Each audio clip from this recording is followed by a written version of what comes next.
This is the last video for 2018, and I am sorry that I have been gone for a long time, but I am back now. Today we will be reading a Reddit story,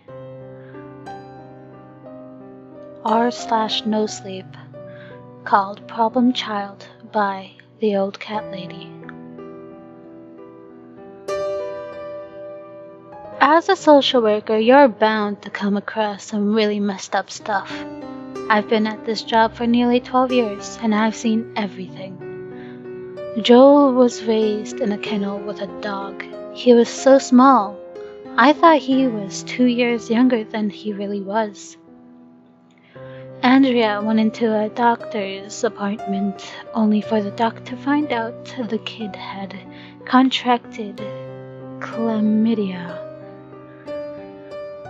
Sophia, who had been tied to a bed and beaten to get the devils out of her. Finn had been choked for enough time by his stepdad to have permanent brain damage. But all those kids have homes now. They were adopted by loving families. I send them cards on their birthdays. Joel is now a complete Potterhead and went to Florida with his mom during summer vacation. Andrea now speaks regularly at sexual abuse seminars and helps other victims come forward about what they went through. Sophia wants to be an astronaut. Finn is beating the odds and making us all proud with all he's accomplishing. I can't say the same about Bonnie. Bonnie only crossed my desk recently. Her original caseworker had retired and no one wanted to do checks on her. I couldn't imagine why until she was sent back into the system.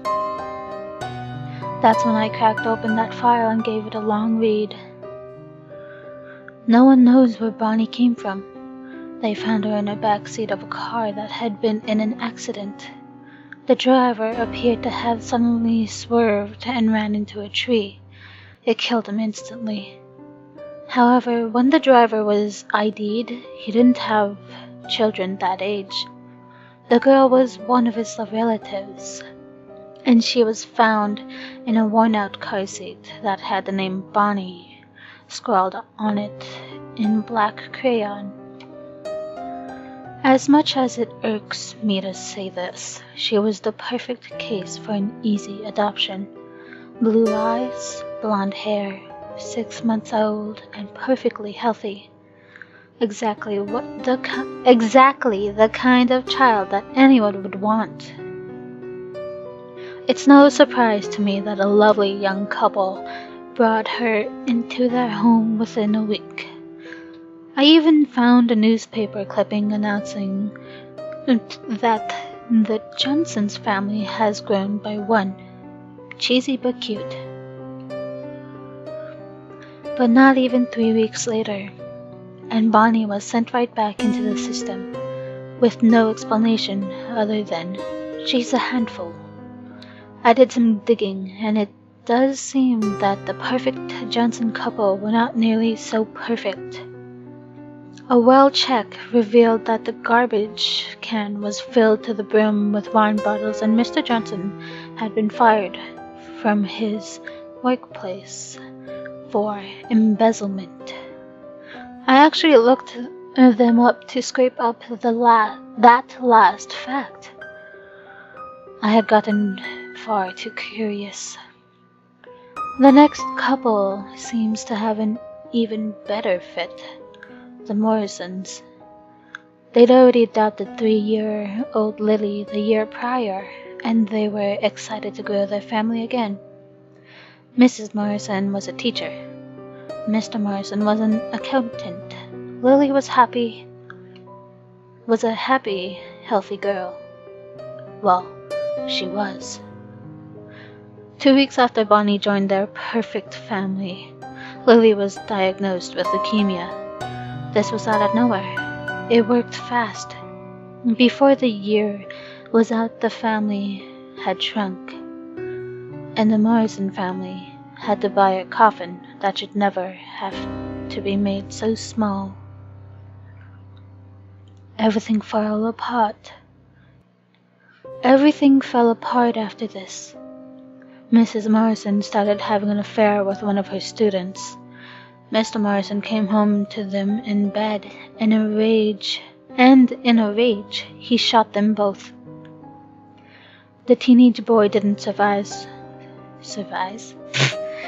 The teenage boy didn't survive, but Mrs. Morrison did, although she'd never be able to walk again. During the trial, it came out that Mrs. Morrison felt like she was no longer in control of her actions.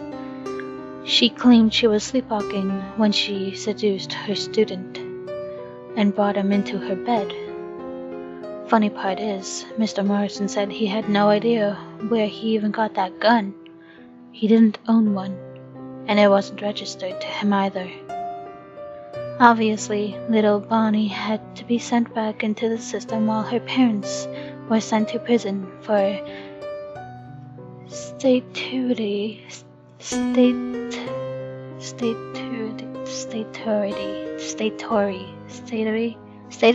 rape and murder.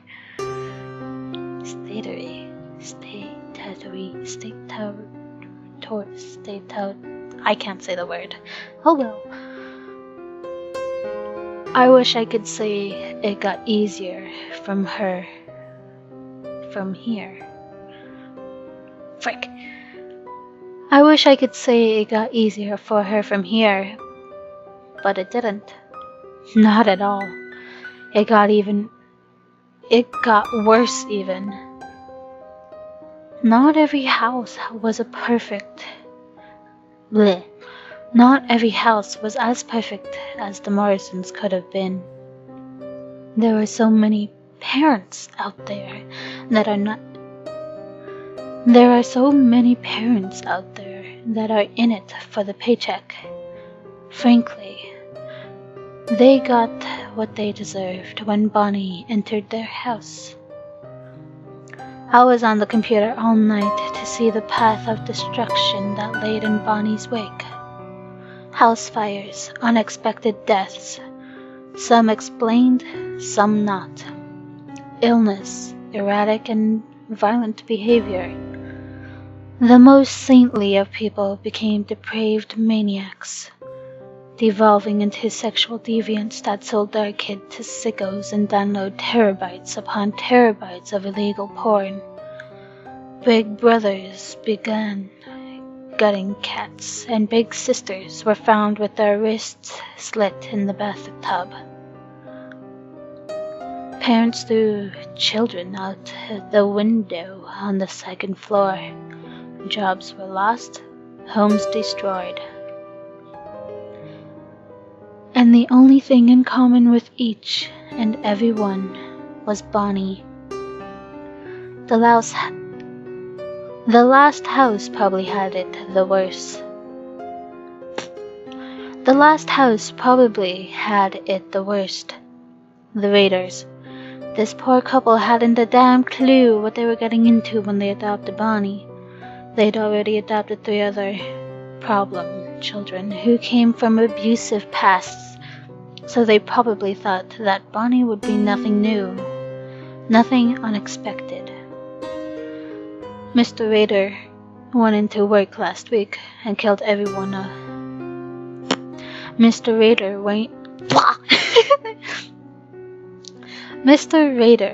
went into work last week and killed every one of his co-workers. Mr. Raider went into work last week and killed every one of his co-workers with a shotgun. No one was spared, and it ended only when he turned the gun on himself. The only survivor had managed to hide herself in the closet, and she said that he didn't say a word until everyone else was dead. Then she heard him start to scream uncontrollably. The screaming grew louder and louder until it was cut off by the final shot. I can't say the rest of the family had it easy. On the same day, Mrs. Rader drowned the youngest child in the bathtub, while the other children ran down the streets, naked and wailing.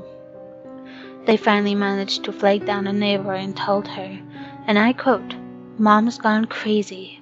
She's going to kill us all just because of Bonnie." When the police finally got home, Mrs. Rader had hung herself off the shower rod while Bonnie was busy drying flowers in the basement. It was like she didn't even know what was going on upstairs. I've seen a lot of children, many who might be concerned problems, but Bonnie takes the cake. This child is a jinx in human form, and I have no idea why. So this is why I've agreed to foster Bonnie. I cannot let this child go into another home knowing what I do now.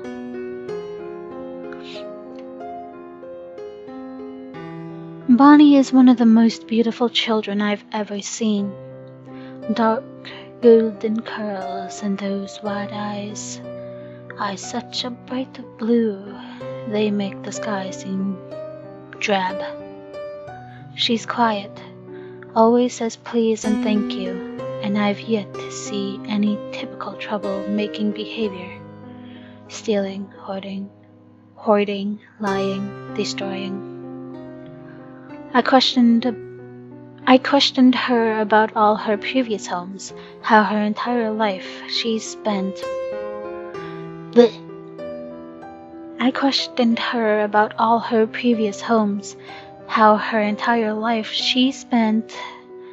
Fuck! I keep saying that wrong.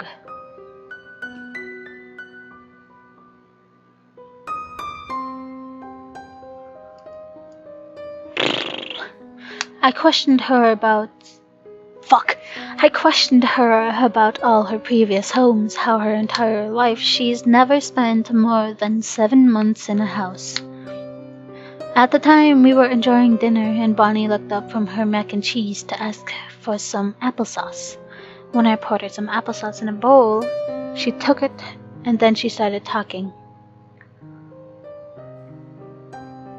I'm a very bad thing.